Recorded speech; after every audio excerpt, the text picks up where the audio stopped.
Yum Yepmum. Selamat pagi saudara-saudari yang dikasihi Kristus. Mari kita mengawali hari baru dengan mendengarkan firman Tuhan yang diambil dari Injil Matius pasal 9 ayat 14 sampai dengan 17. Tuhan bersamamu.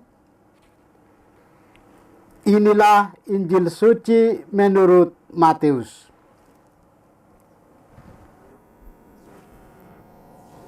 Sekali peristiwa, datanglah murid-murid Yohanes kepada Yesus dan berkata, "Kami dan orang Farisi berpuasa, tetapi mengapa murid-muridmu tidak?" Jawab Yesus kepada mereka, "Dapatkah sahabat-sahabat mempelai laki-laki berduka cita selama mempelai itu bersama mereka? Tetapi akan tiba waktunya mempelai itu diambil dari mereka, dan pada waktu itulah mereka akan berpuasa. Tak seorang pun menambalkan secarcik kain yang belum susut pada baju yang tua, karena jika demikian, kain penambal itu akan mencabik baju itu, lalu makin besarlah koyaknya. Begitu pula, anggur yang baru tidak diisikan ke dalam kantong kulit yang tua, karena jika demikian, kantong itu akan koyak, sehingga anggur itu terbuang, dan kantong itu pun hancur. Tetapi anggur yang baru disimpan orang dalam kantong yang baru, dan dengan demikian terpeliharalah kedua-duanya." Demikianlah sabda Tuhan. Saudara-saudari yang dikasihi Kristus, tema renungan kita pagi ini adalah pembaharuan hidup. Saudara, Injil hari ini mengisahkan keluhan terhadap Tuhan Yesus. Para murid Yohanes mempertanyakan tindakan para murid Yesus. Mereka tidak bisa menerima para murid Yesus yang tidak berpuasa. Padahal para murid Yohanes dan orang Farisi berpuasa. Mereka protes pada Yesus yang membiarkan para muridnya tidak berpuasa. Mereka merasa bahwa sikap Yesus ini menjungkir balikan harapan umum. Anggur yang baru disimpan dalam kantong yang baru pula, dan dengan demikian terpeliharalah kedua-duanya. Demikian tanggapan Yesus terhadap keluhan itu. Kebiasaan berpuasa adalah tradisi yang dipertahankan sejak lama. Sedangkan Yesus datang dengan membawa semangat baru. Berpuasa artinya berusaha lebih mendekatkan diri pada Tuhan. Itulah semangat baru dari puasa. Yesus hadir membawa semangat baru. Kita diajak untuk menjadi kantong baru, supaya semua nilai yang dibawa Yesus secara baru bisa tersimpan dan terbantingkan dalam hati dan hidup dengan 3 jalan.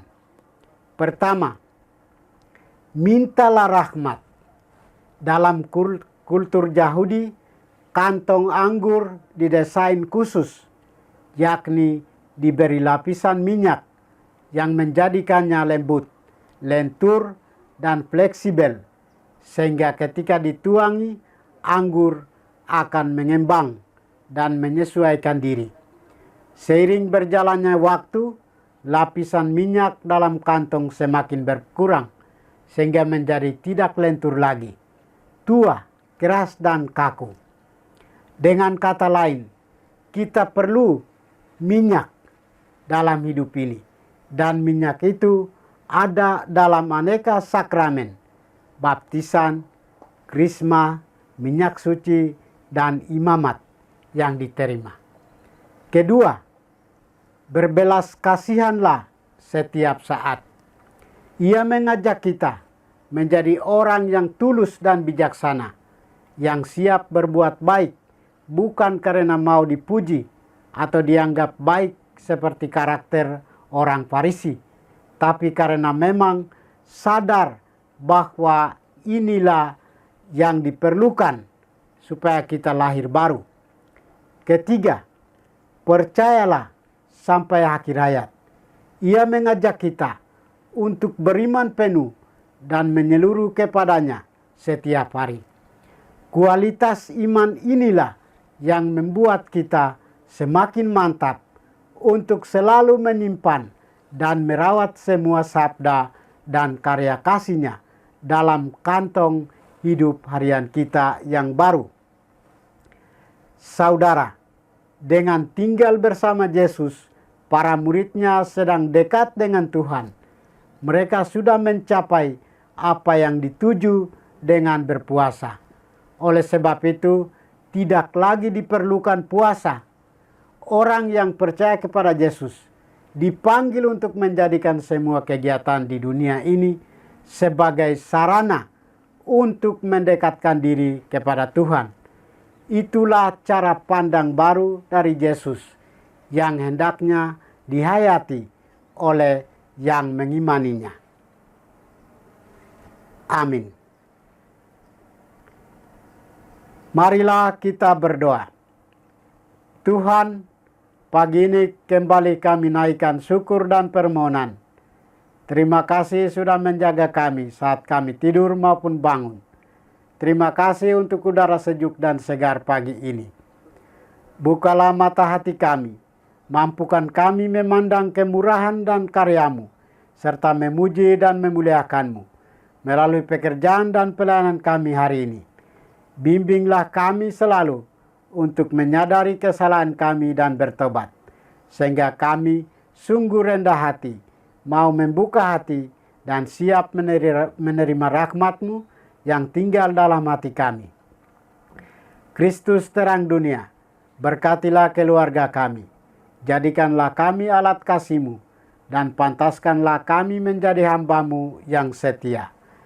Demi Kristus Tuhan dan pengantara kami. Tuhan bersamamu.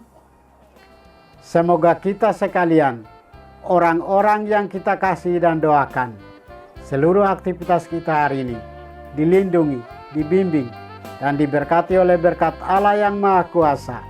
Dalam nama Bapa dan Putra dan Roh Kudus. Amin.